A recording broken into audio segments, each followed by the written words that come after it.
Hello today, and what I'm going to be talking about today is when you upgrade your graphics card or something like that, maybe to a powerful GTX, these are what you should do. Right, so here we go. This is my gaming rig or computer, whatever you want to call it, and here is a cheaper computer that I built. And what we're going to do, we're going to show you the comparisons of a powerful computer to a less powerful computer, and if you want to upgrade, basically this is what I recommend you doing. So here we are, we've got the case off the big one, my main computer. As we see, it's a total mess, wires everywhere. Yes, people do comment on my cable management. Just simply, I just can't be bothered with it. So let's have a look. It is a bit dusty in here. It does need a clean. If you got, obviously, the more powerful your computer is, obviously you're going to need more cooling. There's two ways of it. It's either water cooling or air cooled with fans. This has got a total of 6 fans in it. So see, we've got 2 big ones at the top, one on the side, the extractor. There's one at the front, and also there's one as a duct fan. Really not really keeping anything cool because the graphics card is there. So yeah, that's what we're going to be talking about. So if you're running a big processor like I am, which is a 4 GHz AMD FX 8370, we're running a GTX 9. No, we're not. We're not running a 9. Not yet. I'm not running a 9. This is running a 760 GTX 760.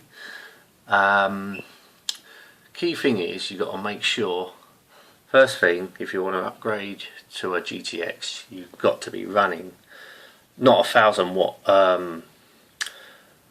power supply unit, but you will, if you're running a standard power supply unit, you will have to upgrade to a better power supply unit, because reason why, as you can see here, there's additional plug here on the graphics card that needs to be coming from your power supply unit. So that goes, which is known as PCIe on the side here. You can see that.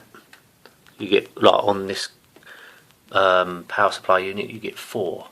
Obviously this is a modular, so you can just plug in what you want, but I always recommend Corsair power supply units because I've had no problems with them. I've had, this is my 3rd one, I've had Corsairs in my other PCs which are totally brilliant. They are a quality name that you can't go wrong with. So this is a 1000-watt power supply unit. Obviously you probably don't need it, but it's best to be a little bit more safe because it is powering. Because just in case I do upgrade my graphics card, may want to get 2 or 3 graphics cards, SLI, 3-way SLI, you know, so you need more power. So what we got here is my graphics card. Here we got my Sound Blaster ZXR. So yeah, of course I've got a solid state drive, 1 TB solid state drive, and also a SSHD drive, a solid state hard drive, which is faster than a regular hard drive but not as fast as a solid state drive.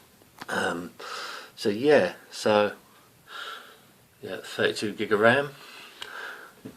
Yeah, and then there's a gaming motherboard.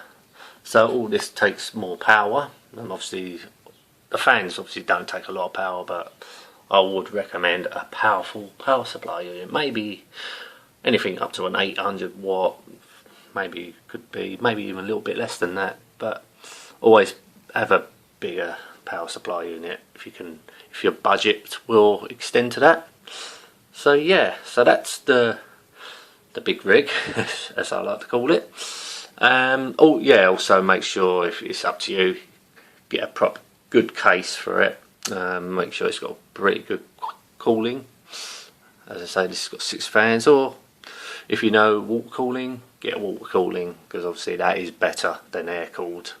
But I've not experienced that yet. Maybe it's something I'm going to have to do just in case I do get more power or powerful PC or do anything in the future, like tidy up my wires, because everyone complains about it, but I don't care. Yeah, but now we're going to have a look at a less powerful PC. Right, so this is the less powerful PC. So obviously the processor is nowhere as powerful. I think it's only 2 gigahertz or 2 point something gigahertz. I can't really remember now. But I think it's only a dual core, so obviously running less RAM. This is only running 4 gig of RAM.